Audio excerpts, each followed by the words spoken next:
তোমার যদি টাকা থাকে তাহলে তুমি বিরিয়ানি খাইবা, তেহারি খাইবা, এরপরে আরো যা আছে সব খাইতে পারবা। গরুর গোস্ত কিনা খাইবা, মুরগির গোস্ত খাইবা, এরপরে তুমি মোরগের গোস্ত খাইবা, তোমার যা মন চায় তাই কিনা খাইবা।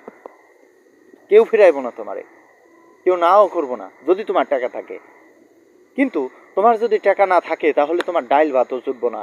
কেউ একজন এসে বলবো না কিরে খাইছস, একজনও বলবো না। ওই যে যারা বলে না যে টাকার দরকার নাই, আসলে ভাই এগুলা বাদ দেন।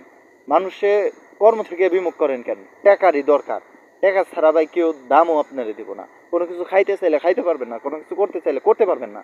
তো টাকা কামান, টাকা ছাড়া কোনো কিছুই মনে করেন হইব না। ওই যারা কয় না যে টাকার দরকার নাই, ভাই তাদেরকে যে বলেন যে আসলে টাকা কোন বিষয়ে দরকার নাই, সব বিষয়ে টাকা দরকার আছে।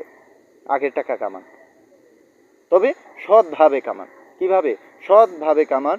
অসৎ পথে কামাইলেও আপনার সুখ হইব না, কিন্তু সৎভাবে যদি আপনি কামান, তবে কামাইতে হইব, টাকা কামাইতে হইব, এটা আপনি নিশ্চিত থাকেন আপনার কামাইতেই হইব, তবে সৎভাবে কামান।